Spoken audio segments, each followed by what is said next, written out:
we're going to meet my friend Jeffrey Epstein. Oh, mum and dad. Okay, great. Where's he been for the last 18 months? Oh, he's been in prison. They were 19 and 21 years old. These were not young children, Rafe. I'm sorry. Does that meeting alone make it completely inappropriate that one day they could take the throne?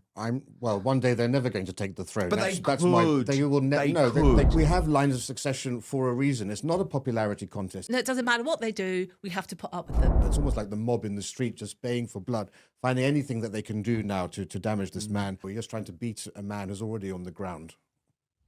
Anna? Well, I think he should go into a room with the survivors and their families and listen to what they have to say. I don't think anyone's taking what he's done seriously enough in this room. I'm the person who has been speaking about Andrew Mountbatten Windsor and his alleged crimes since 2011. You've hauled the Caribbean. 2011. When no one like you was interested, you just jumped on the bandwagon. You said that the people in this room are not taking Andrew's alleged crimes seriously enough. Administrative and I am very offended by that.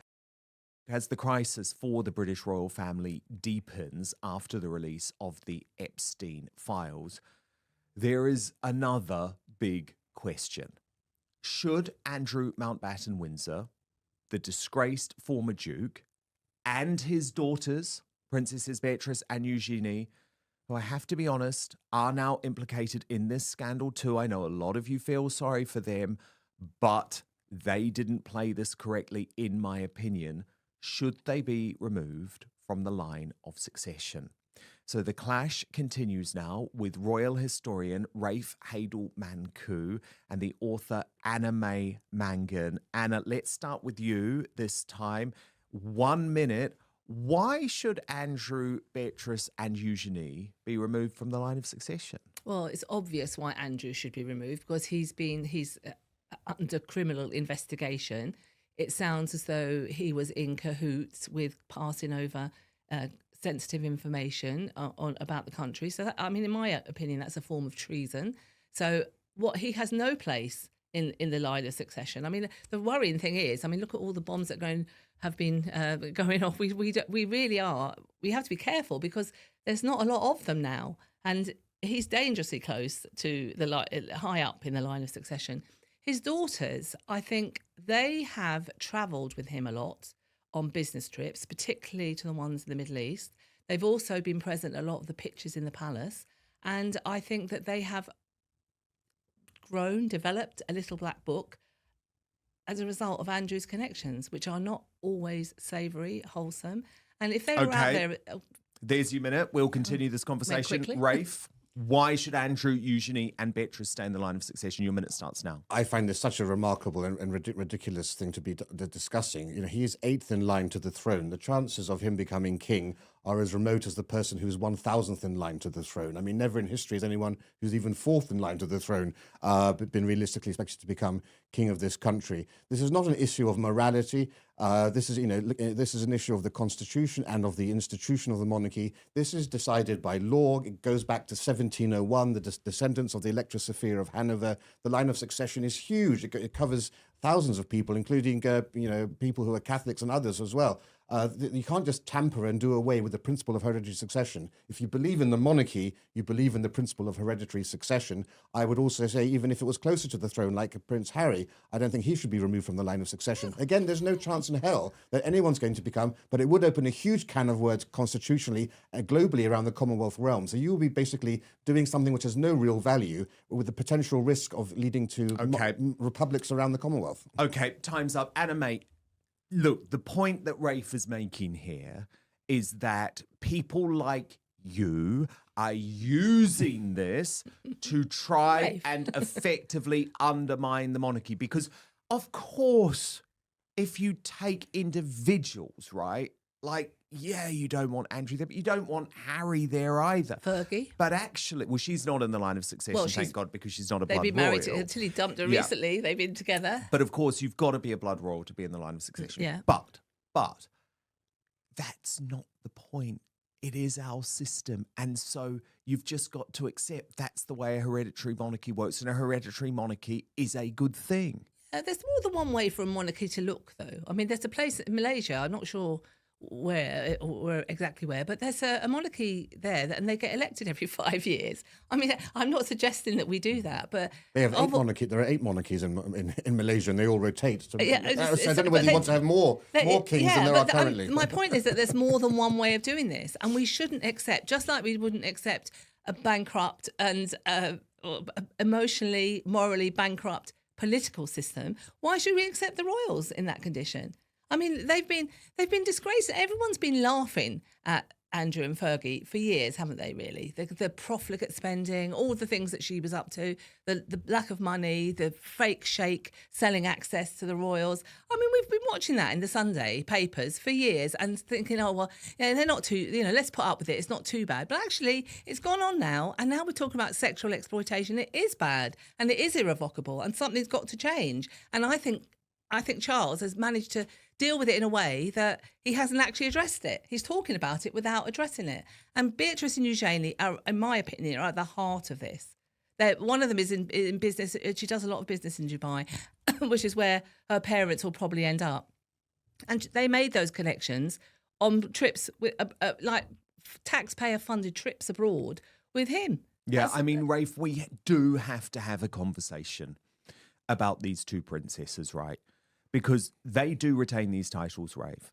And for a long time, people have been saying, oh, poor Beatrice and Eugenie. And I sort of got it, but I never really felt that way because I'd seen these two on the scene. And I think, unfortunately, they did pick up some of the terrible habits of their parents. But for me, Rafe, where the line was crossed, unfortunately, was the meeting with Jeffrey Epstein just 4 days after his release from prison. He had been in prison. Now, you can talk about it however you want, but he had been in prison in Florida. Okay, it was a very soft sentence, but for child sex trafficking. And I was thinking about it from my scenario. And remember, I'm not a member of the royal family, right? My mum and dad, who I adore and who I trust 100% to never put me in a terrible situation, they said to me, oh, Dad, we're going to meet my friend Jeffrey Epstein. Oh, Mum and Dad, okay, great. Where's he been for the last 18 months? Oh, he's been in prison. What for? Child sex trafficking. You know, the first thing I'm doing, I'm going on Google, I'm researching this guy, and I'm saying to my mum and dad, I love you, but I'm just not coming. I just have zero interest in seeing this guy. And actually, I'm a princess. So I'm definitely not going to put the royal family at risk. And they were 19 and 21 years old. These were not young children, Rafe. I'm sorry. Does that meeting alone make it completely inappropriate that one day they could take the throne? One day they're never going to take the throne. But they couldn't. Really, we don't live in a world where King Ralph the movie was reality, or Kind Hearts and Coronets is going to happen, where the entire... I mean, for heaven's sake, Prince George and Prince William don't fly in the same plane now that he's 12 years of age, in order to ensure that the succession line doesn't get whittled down. The odd helicopter, though. I'm not here to defend Andrew. I'm not here to defend Princesses Beatrice and Eugenie by any stretch of the imagination. Although I would say you just said that they trusted their parents 100%, but you're assuming that they asked their parents what Jeffrey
But we're talking about the 8th in line to the throne. It is so beyond the realms of realism that this person will come within a hair's breadth Do they? of They the both monarchy. work in London. It doesn't matter. And you don't, for something that's never going to happen, you don't start tampering with an ancient constitution, start which has so many repercussions around the Commonwealth and for British taxpayers. It's absolute madness. How much more do you, I mean, let's go the full way. Tar and feather, Andrew. Have him ride naked through the streets of the city and of this country. Look, well, there's some of the families of the women that he abused that might like that. If you want to use parliamentary Allegedly. time, if you want to use parliamentary time, because this has to take up time in Parliament, maybe get the Prime Minister to strip him formally of his peerage titles, because in law, But Rafe, the that's king can't not do enough. that. People are demanding more. I mean, the problem what that more? you've got. Well, the problem you've got now is that you've got the prime ministers of New Zealand and Australia openly advocating for Andrew to be removed. We've got Labour sources briefing that actually this could all be done within 6 months. They've got a plan in order to do it.